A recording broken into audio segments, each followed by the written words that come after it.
ચાલો આજે આપણે એક એવી સફર પર નીકળીએ જે આપણને ગુજરાતના ઇતિહાસ અને સંસ્કૃતિના ઊંડાણમાં લઈ જશે.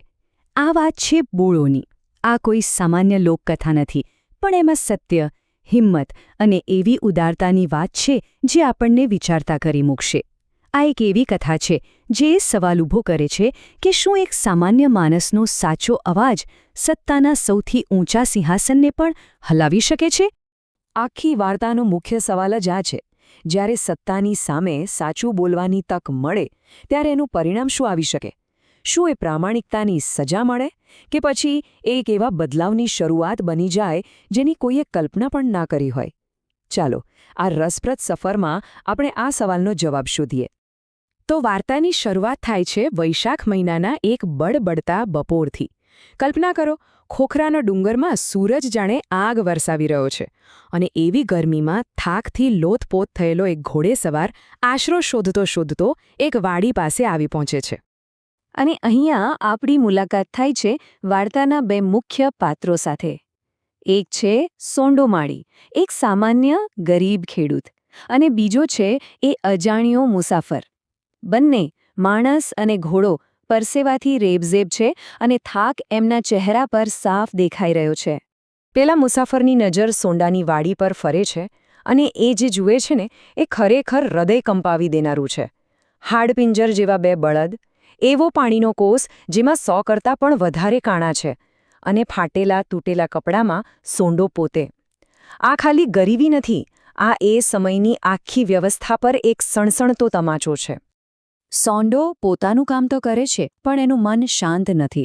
એ પેલા અજાણ્યા મુસાફરને જુએ છે, જેને એ રાજનો સિપાહી સમજી બેઠો છે, અને હવે એના મનમાં જે વર્ષોથી દબાયેલો ગુસ્સો છે એ બહાર આવવા માટે તૈયાર છે. અને પછી સોંડો જે સવાલ પૂછે છે એ કોઈ નાની સૂની વાત નથી. એ સીધો જ પૂછે છે, એલા, તમે નમક હલાલ કે નમક હરામ? આ કોઈ સામાન્ય સવાલ નથી. આ તો એક ગરીબ ખેડૂતનો સત્તાને સીધો પડકાર છે. એ જાણવા માંગે છે કે આ સિપાહી રાજાનો વફાદાર છે કે પ્રજાનો. અને બસ પછી તો સોંડાના મોઢામાંથી શબ્દો નહીં પણ જાણે લાવા ફૂટે છે. એ ઠાકોર વજેસંગજી પર સીધો આરોપ લગાવે છે. કહે છે કે આ રાજા પ્રજાનો પાલક નથી પણ કસાઈ છે, જે શિકાર અને રાણીવાસમાં એટલો વ્યસ્ત છે કે એને ખબર જ નથી કે એની પ્રજાના ઘરમાં ખાવા માટે અનાજનો દાણો પણ બચ્યો નથી. આ બધી ગરમાગરમ ચર્ચા વચ્ચે પેલા મુસાફરનું પેટ ભૂખથી બૂમો પાડી રહ્યું હતું. એટલે એણે હિંમત કરીને સોંડા પાસે કંઈ ખાવાનું માંગ્યું. ભૂખની વાત સાંભળીને સોંડાનો ગુસ્સો જાણે ફરી ભભૂકી ઉઠ્યો. એણે કટાક્ષમાં કહ્યો, અમે શું આપીએ?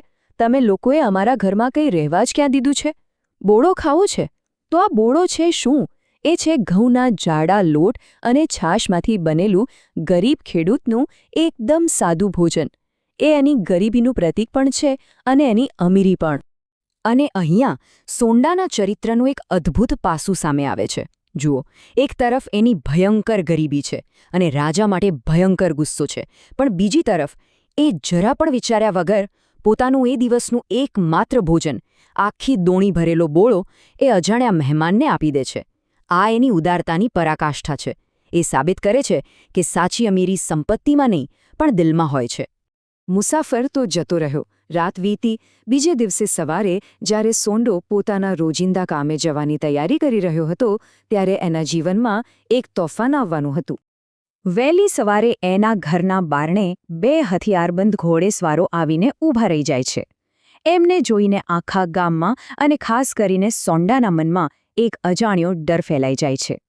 અને જ્યારે આ સૈનિકો કહે છે કે ઠાકોર વજેસંગજીએ તમને બોલાવ્યા છે, ત્યારે તો સોંડાના પગ નીચેથી જમીન જ સરકી જાય છે. એને પાક્કું થઈ ગયું કે ગઈકાલે રાજાને જે ગાળો દીધી હતી એની સજા ભોગવવાનો સમય હવે આવી ગયો છે. એ એટલો ડરી જાય છે કે પોતાની પત્નીને કહે છે, હવે આપણા તો રામ રામ સમજવા, મતલબ કે હવે આપણું આવી બન્યું. એના શબ્દોમાં એની નિરાશા અને ભય સાફ સાફ દેખાય છે. અને હવે આવે છે વાર્તાનો સૌથી મોટો વળાંક. સોંડો ડરતા ડરતા રાજમહેલ પહોંચે છે અને રાજદરબારમાં સિંહાસન પર જે વ્યક્તિને જુએ છે એને જોઈને એની આંખો પહોળી થઈ જાય છે. એ બીજું કોઈ નહીં પણ ગઈકાલનો પેલો મુસાફર, ખુદ મહારાજા વજયસિંહજી હતા. એક ક્ષણ માટે તો દરબારમાં સોંડો થીજી જ જાય છે. વિચારો એની હાલત. જે રાજાને એણે કસાઈ કહ્યો હતો એ જ રાજા આજે એની સામે હતો. એના મનમાં તો ફફડાટ હતો કે હવે શું થશે.